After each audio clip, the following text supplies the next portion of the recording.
नमस्कार दोस्तों, कैसे हैं आप सभी लोग। उम्मीद करता हूँ आप सभी लोग अच्छे होंगे। आपके सामने मैं डेली कुछ ना कुछ ऐसी कहानी लेकर आ रहा हूँ, रहस्यमय क्राइम की कहानियाँ, जिसमें कहीं ना कोई अपराध घटित हुआ होता है। बहुत सारी ऐसी कहानी मैंने आपको बताई हैं जिसमें कोई अपराधी कोई अपराध करता है, और अगर वो पकड़ा जाता है तो उसके पीछे की जो वजह होती है वो या तो कोई आत्मा होती है या फिर परमात्मा होते हैं। यानी कि कुछ ऐसी दैवीय शक्तियां जिनकी बदौलत कोई ना कोई अपराधी पकड़ा जाता है। कुछ ऐसे अपराध होते हैं जो हम लोगों की निगाह से तो छुपा लेते हैं, समाज की नजरों से बचा तो लेते हैं, लेकिन ऊपर वाला सारे कर्मों का हिसाब जरूर करता है। आज की जो कहानी सुनाने जा रहा हूं वो एक ऐसी ही कहानी है जिसमें एक व्यक्ति कब्र में से निकालकर महिला मुर्दा जो होती हैं, जो महिलाओं की जो बॉडी होती है, डेड बॉडी, कब्र में से निकालने के बाद उनका रेप करता था। और रेप करने के बाद किसी को ये एहसास नहीं होता था कि इस मुर्दे का रेप हुआ है, क्योंकि मुर्दा तो बोल नहीं सकता। तो वो मुर्दे का रेप करता था। रेप करने के बाद में उस कब्र के ऊपर दोबारा मिट्टी डालकर उसको दोबारा से सही कर देता था। किसी को कोई एहसास नहीं था कि यहाँ इस कब्रिस्तान में चल क्या रहा है। यहाँ जो महिलाएं आती हैं, उन महिलाओं की जो डेड बॉडी है, उनका रेप भी होता है, ये किसी को भी नहीं पता चल रहा था। लेकिन अचानक एक दिन जब वो व्यक्ति एक महिला मुर्दा के साथ रेप कर रहा होता है, तभी महिला मुर्दा जो थी वो जाग जाती है। उसके दांत चमकने लगते हैं, उसकी आंखों से एक अजीब सी रोशनी निकलने लगती है, और उस रोशनी के साथ ही वो जो व्यक्ति था जो महिलाओं के साथ रेप करता था, मुर्दाओं के साथ रेप करता था, वो पकड़ा जाता है।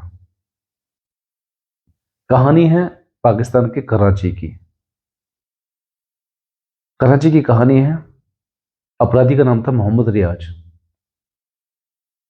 एक दिन कब्रिस्तान में ये काम कर रहा था। और इसका काम क्या था कब्रिस्तान में? इसका काम था कि जो कब्र बनाई जाती थी, कब्र के ऊपर जो मिट्टी डाली जाती है, उस मिट्टी के ऊपर ये पानी छिड़कने का काम करता था। मिट्टी के ऊपर पानी इसलिए छिड़का जाता है कि मिट्टी जो है वो उड़ ना जाए हवा के सहारे, वो ढंग से बैठ जाए, इसलिए मिट्टी के ऊपर पानी डाला जाता है। मोहम्मद रियाज कब्र के ऊपर जो मिट्टी थी उसके ऊपर पानी डालने का काम करता था।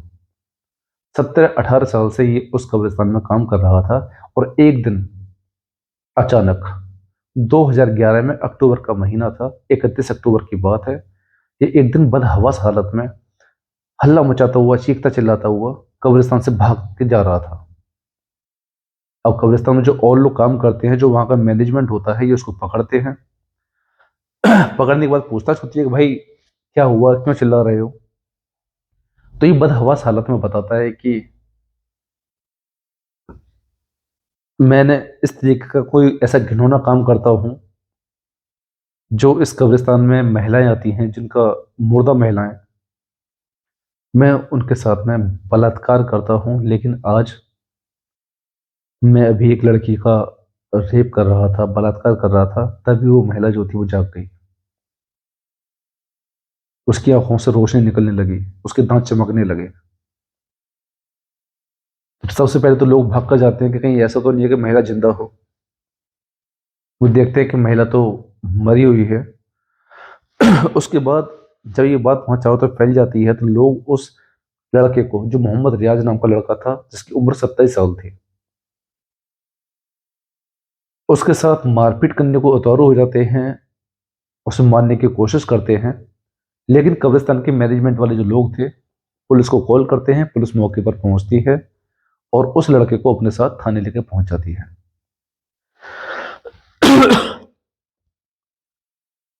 धीरे धीरे ये वाली बात पूरे पाकिस्तान में फैल गई।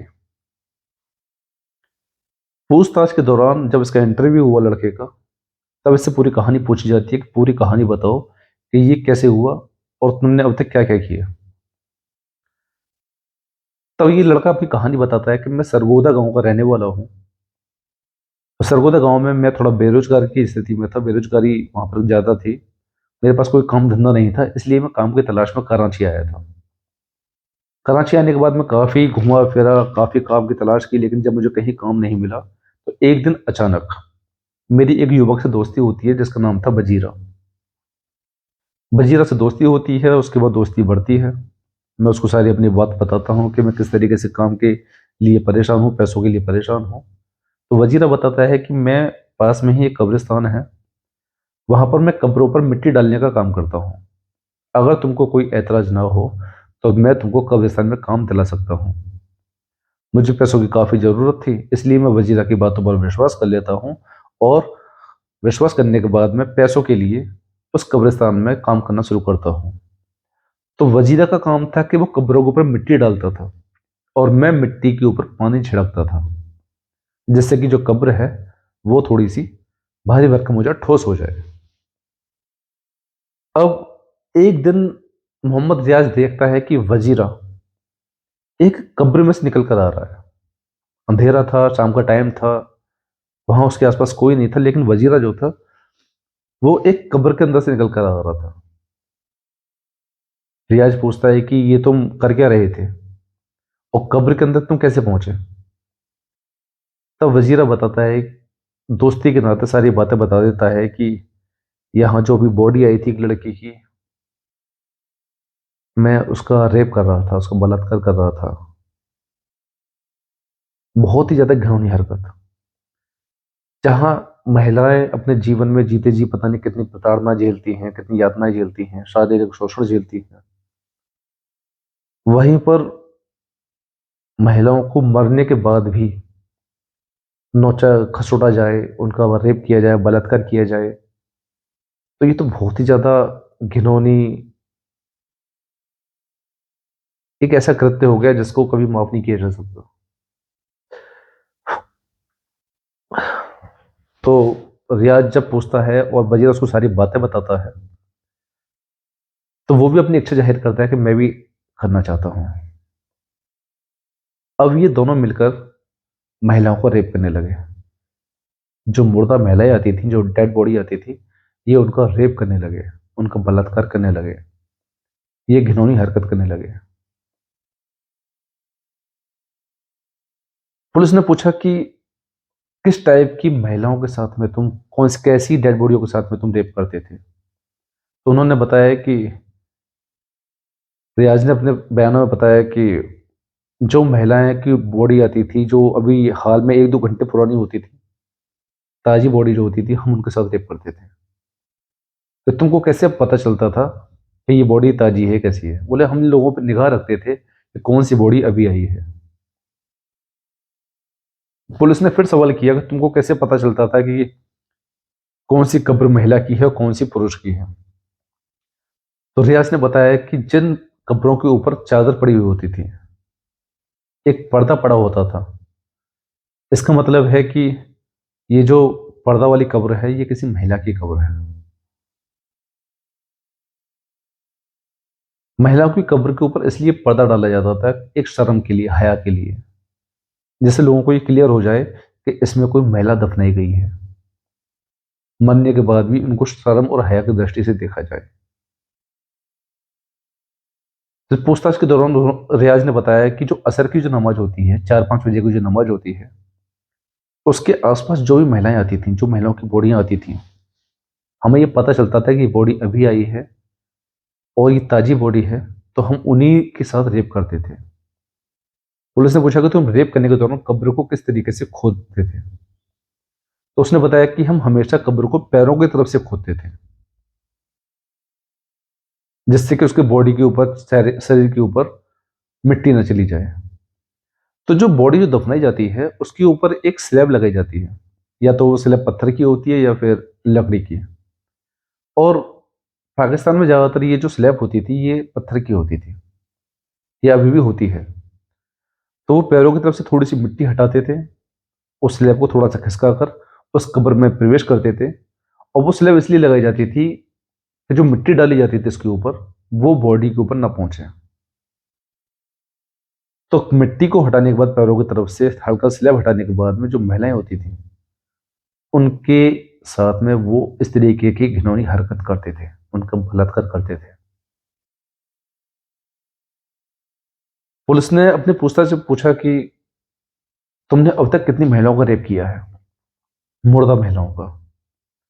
मोहम्मद रियाज कहता है कि मैंने और वजीरा ने मिलकर अब तक 48 महिलाओं के साथ ये हरकत करी है, ये घिनौना कृत्य किया है। और वजीरा जो है अब कुछ समय पहले ड्रग्स लेने की वजह से एक्सपायर हो गया है, खत्म हो गया है। और उसके बाद में मैंने ये काम छोड़ा नहीं, और वजीरा की मौत के बाद भी मैंने अब तक 2 महिलाओं के साथ और रेप किया है।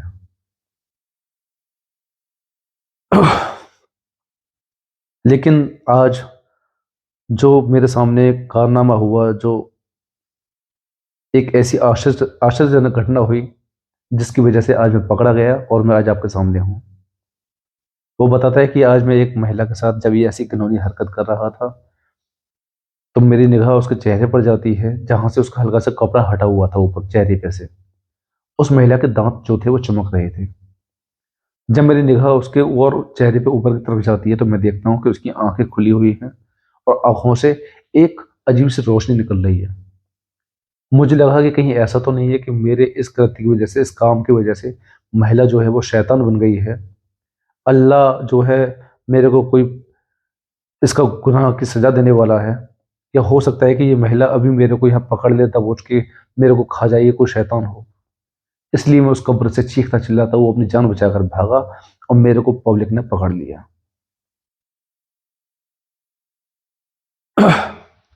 जब पुलिस पूछताछ करती है तो उसको कब्र के पास कब्रिस्तान में लेकर आती है। कब्रिस्तान में लाने के बाद में वो आसपास कब्रिस्तान में लाने के बाद में जो पूछताछ करती है कि तुमने अब तक किन किन महिलाओं के साथ में रेप किया है, कौन कौन सी कब्र है जो तुमने हटा के खोल के उनके साथ में रेप किया है। तो जो कब्रिस्तान जो था, जब किसी सोसाइटी के आसपास कब्रिस्तान होता है तो वहाँ सोसाइटी के आसपास के लोग ही आते हैं अपने घर के वालों को दफनाने के लिए।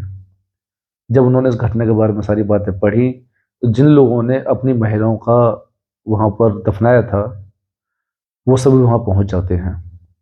और जब मोहम्मद रियाज बता रहा होता है कि मैंने इस कब्र की महिला के साथ रेप किया है या उस कब्र की महिला के साथ रेप किया है, तब उनके परिवारों के ऊपर क्या बीत रही थी कि हमारी महिलाएं कब्र के अंदर भी सुरक्षित नहीं है और दफनाने के बाद भी उनके साथ ऐसे घिनौनी हरकत हुई है। तो उन 48 महिलाओं में से जितने भी उनके परिवार वाले थे, सभी लोग इंडिविजुअली अपना खुद मोहम्मद रियाज के ऊपर केस करते हैं। और उन 48 केसों में से 8 केसों में, 8 या 9 केसों में मोहम्मद रियाज को फांसी की सजा हो जाती है। बहरहाल अभी फांसी तो नहीं हुई, अभी तो वो जेल में है। लेकिन बहुत सारे लोगों ने उसे बचाने की भी कोशिश करी, उसकी दिमागी हालत को खराब बताया, लेकिन उसकी फांसी तय है, फांसी उसको होनी है और होनी भी चाहिए। ये ऐसे लोगों के लिए सबक है कि जो इस तरीके की घिनौनी हरकतें करते हैं, उनको एहसास होना चाहिए कि उन्होंने क्या कृत्य किया है, ऐसी क्या घटना करी है, क्या उन्होंने ऐसा काम घिनौना काम किया है जिसकी उसको सजा मिल रही है। तो ये एक ऐसी घटना थी जिसमें किसी को नहीं पता चल रहा था कि अब तक हमारे इस कब्रिस्तान में 48 लड़कियों का, 48 महिलाओं का, जो मुर्दा महिलाएं हैं, उनका बलात्कार हो चुका है।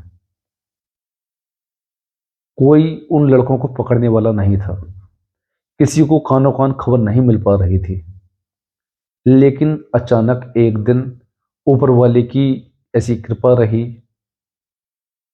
ऐसी कोई अदृश्य शक्ति थी जिसकी वजह से उस महिला की आंखें चमकने लगी और उसके दांत चमकने लगे, जिसकी वजह से जो अपराधी था बदहवास हालत में कब्र से निकलकर भागता है, पकड़ा जाता है और सारी कहानी सामने आ जाती है। तो ये कुछ ऐसी घटनाएं हैं जिसमें विश्वास तो नहीं होता, लेकिन ये हमको दर्शाता है कि इस समाज में, इस दुनिया में कितने कितने नर पिशाच घूम रहे हैं, ऐसे ऐसे अपराधी घूम रहे हैं जो इस तरीके की इतनी ज्यादा घिनौनी हरकत कर सकते हैं। उनकी मानसिकता क्या हो सकती है किसी के प्रति, जिंदा छोड़ो, मुर्दों के प्रति भी उनकी क्या मानसिकता हो सकती है।